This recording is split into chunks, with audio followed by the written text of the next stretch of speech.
Hey everyone, this is Miss Kaylin with Physical Science for Veritas, and we are going to be looking at what we would be looking at on February 19th, except it's a snow day. So I'm just going to make a video so that we don't get far behind, so that we can stay on track. So we for your homework, you read some of Module 12, you had your Module 11 test, and also 12.1 experiment. Thankfully, that's just an easy one. I did get all the supplies already, so I will bring it in class so that you can do it because it's a fun little experiment. But so just a quick little recap about what you read. So geology is the study of planet Earth, including its physical structure, its composition, its history, and the processes that act on it. So this module was obviously about the Earth. So it talks about Earth structure.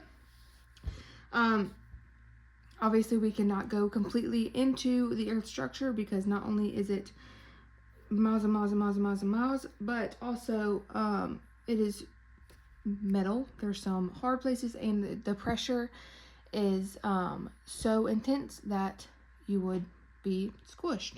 So seismic waves are how we know somewhat of what the inside of the Earth looks like. That is how like the sound waves travel. They go through, and by seismographs, those are the vibration detectors of how we know this information. So Earth is divided into 3 compositional layers and 5 mechanical layers. The compositional layers are determined by the chemical makeup of the components of each layer. So these are the composition layers. So we have the core, the mantle, and the crust, the continental or oceanic crust. And then the mechanical layers are determined by the physical properties. So these are the mechanical layers. So we have the inner core, outer core, mesosphere, the asthenosphere, and the lithosphere. So those are the 2 different ways that we can look at the actual at Earth's crust, and Earth structure. So looking into that a little bit more in depth. So the continental and oceanic crust. The continental is obviously the land mixed with the continents, and the oceanic crust is much thinner, and it's the silicate rock that has the water on it, basically. So it goes a little bit into each layer. That's the crust, the mantle. It shows you all of this, and the mantle has the MOHO,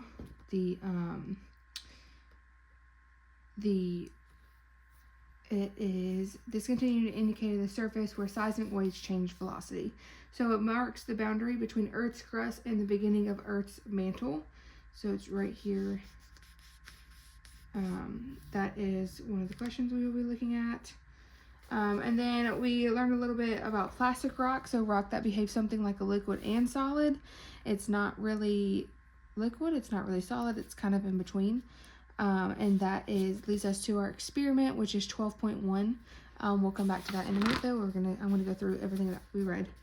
And then the core, you read about the Gutenberg discontinuity and the signals of Earth's core, and magnetic field, the magnetic sphere. Lots of difficult words here. And then the cosmic waves, the cosmic rays as well. And then you go into the rocks and minerals. Rocks are obviously all around us.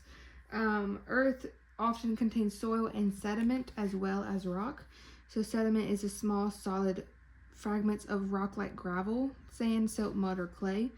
And then there's 3 different rock types that this is probably not the first time hearing this, but you have the sedimentary rock, this is the sandstone, and this is igneous rock and metamorphic rock. So igneous rock is magma that reaches Earth's surface and then it cools, and then the metamorphic rock is transformed under lots of pressure, and then sedimentary rock has lots of minerals and sand and all that pressed together. Tells you those right there.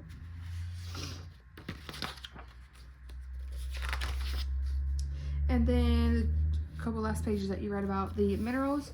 Minerals are solid, naturally occurring inorganic substances that have a definite chemical composition and a crystal-like structure. So they're inorganic, which means they're made of materials that do not come from living organisms. So they are solid and they have a definite compositional makeup. So this isn't something that changes. These are minerals. They don't change. So looking at the properties of minerals, because they do not change, they are, even if you have a really small one or if you have a really large one, they're going to be the same every time. And then these are the different properties of minerals and how we kind of know what they are. So the crystalline structure, so the size of the minerals, the color is something that we look at by the streak. So if you're able to make a streak with it, a lot of times, like we have a green one and a brown one, different colors can tell you different things if they look similar. Luster, so how it reflects light.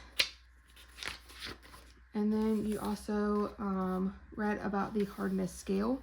So hardness refers to its ability of being scratched. So if it is really soft, like any of these up here, and then they get harder, and then diamond is the hardest. You can't scratch diamond because it is hard, and then talc is very soft.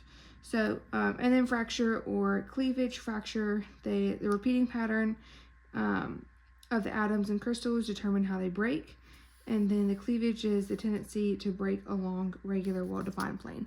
So these are different ways how we can identify minerals. And then that is where you stopped, and then you will start back with the rock cycle for this homework.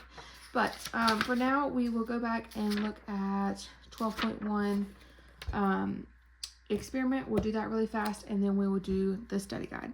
So the purpose of this experiment is to explore the properties of plastic rock by producing a mixture that simulates its behavior. So in this case, we're going to be mixing cornstarch and water. And then it's really interesting, actually. It's really cool. I don't know if you've done it before, but if you haven't, I will bring the materials in class next week, or the sub, whoever. So it's basically you put one cup of cornstarch into the pan, and then 2/3 cup water. So I actually did the opposite, so I need to fix that.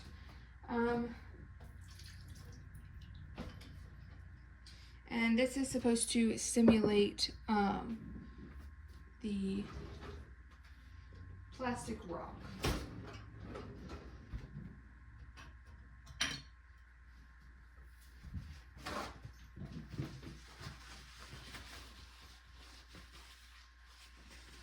So I have 2/3 cup of pure water, and then I am just getting the cornstarch. Need 1 cup of cornstarch and 2/3 cup water. So I actually had it backwards, so you need to fix that, of course.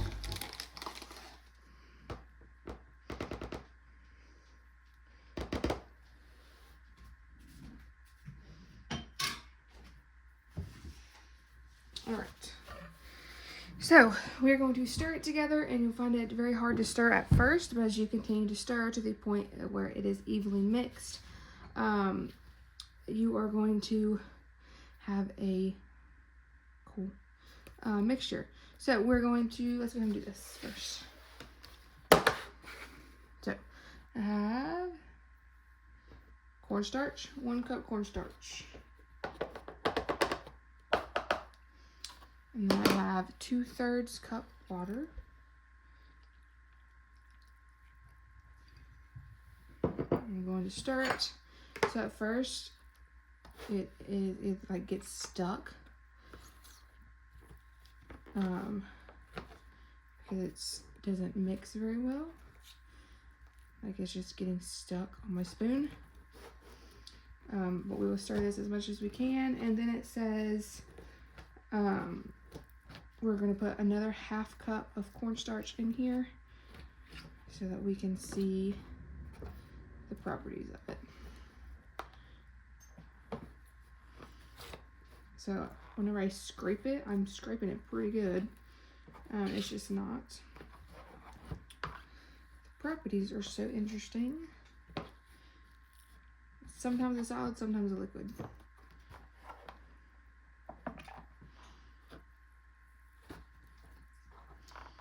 I don't know if I'll be able to mix another half a cup.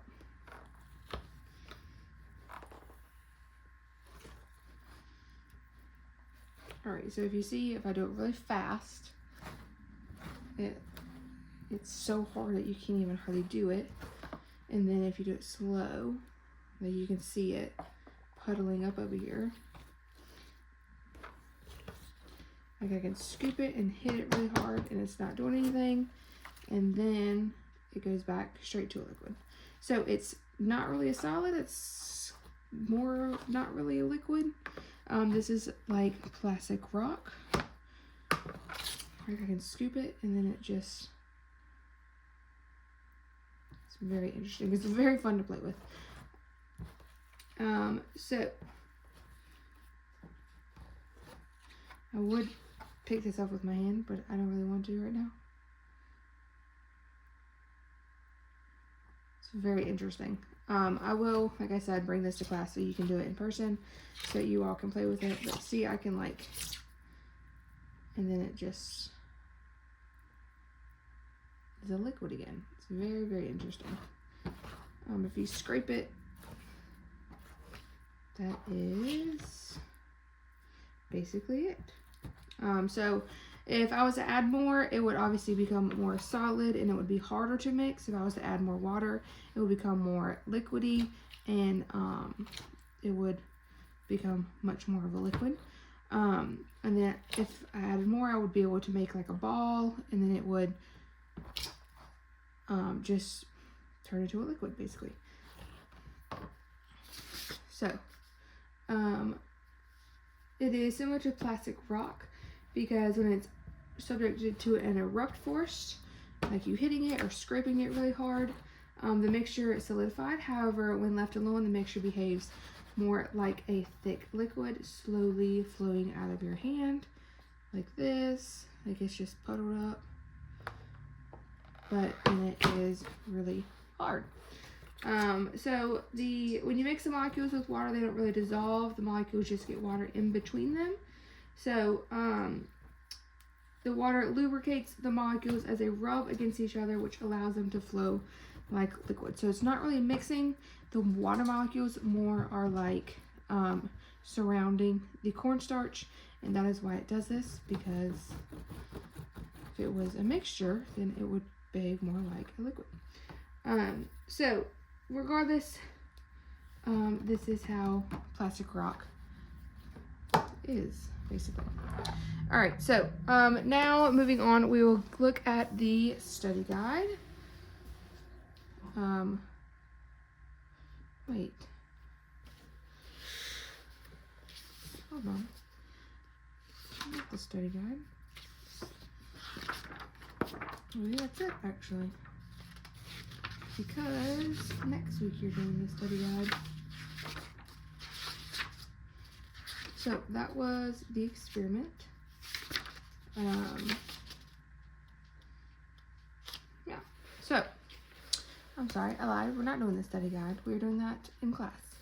So, and it'll be much easier because whenever you sit here and just listen to me talk about the study guide, it's not as, you don't learn as much, you don't go through it as much as we do when we actually do it together in class. So for your homework, you will be doing experiment, the lab 12.2, and then you will be reading some about the rock cycle, and I will send out the pages about that as well. Next week you will most likely have Miss Vicky in there with you because I will most likely be having a baby. So I will keep you updated, and you will be reading more about this, and I will send out all of the homework, and I'll make sure everything is posted. So if you have any questions, please let me know, and I'll see you next week. Maybe not.